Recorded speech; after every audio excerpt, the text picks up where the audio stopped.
Hi everyone, Jess from the Dean of Students office here. Today we're going to talk about therapy. Deciding to go to therapy for the first time, or even researching going to therapy, can be a really big plunge. It takes a lot of courage, vulnerability, maybe acknowledgement, and a little bit of acceptance that things maybe aren't super awesome right now. So let's spend a few minutes talking about the things that might be on your mind before you even step foot into a therapist's office. Okay, let's get in it. What's even a good reason to go to therapy? Maybe you just can't get your life together. Gosh. A breakup. Family issues. Overwhelmed with school. Work, friends, wanting to get to know yourself a little bit more. Identity. Really sad. Unmotivated.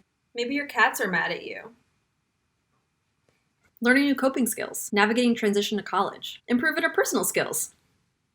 Addiction. Working through a traumatic event. Body image, substance use, disordered eating, exploring your past. I could go on. The point is, there's no wrong reason for going to therapy.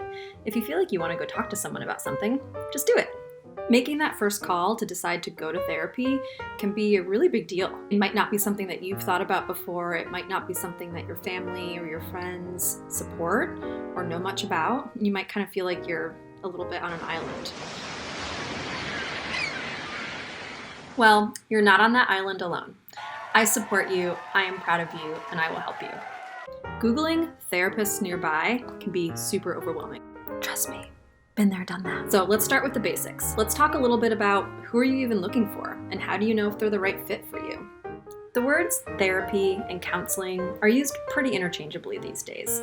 There are, however, lots of different types of licenses and professional clinicians out there. Let's walk through some of the most common types of clinicians that you might see during your search. One important thing to keep in mind as we're going through these is that all of these providers will see you for individual therapy. It's really ultimately a personal preference. LPCC. This is a licensed professional clinical counselor. These are folks who have been licensed in the state that they are in to practice therapy. You might also see APCC. This is what's called an associate professional clinical counselor. This is somebody who is on their way to becoming licensed. So they are under supervision of someone who is licensed. They've been through schooling and they are currently in their fieldwork and training hours. LMFT, licensed marriage and family therapist. Again, you might also see AMFT, an associate marriage and family therapist.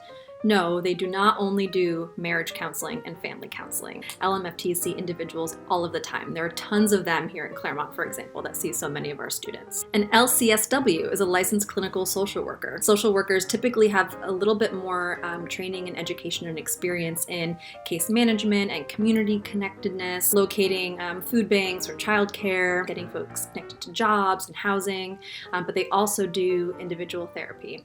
Okay, almost done, I promise. PhDs and PsyDs. Both of these are doctorate level clinicians.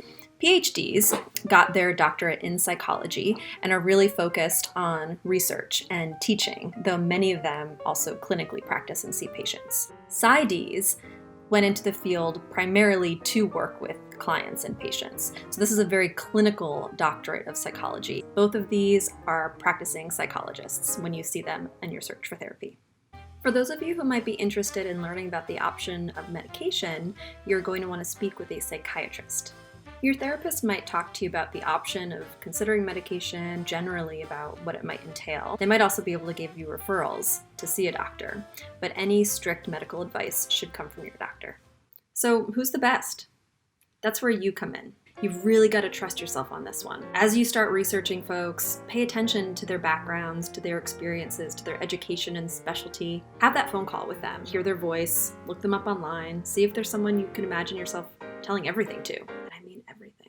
You might be matching up a psychologist who's had 30 years in the field with an MFT who's been practicing for 5 years. On paper, you might say, well, I should go with the person who's been doing this the longest.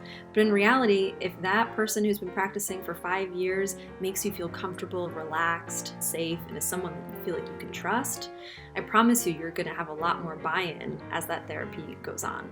Listen to what you need. Therapy's supposed to be a little uncomfortable, but not super, super uncomfortable that you just don't want to see that clinician. So trust yourself. If you're getting good vibes from someone, they might be your person. That was a lot. Let's recap. Number 1, finding a therapist can be kind of overwhelming. That's okay. It's normal. Reach out for help. There are a lot of folks who can help you navigate that process. Number 2, there are lots of letters out there. Here are some quick reminders of what they stand for, but really the most important thing to remember is that they will all see you for therapy. Number 3, trust yourself. The one that feels like the best fit is the best fit.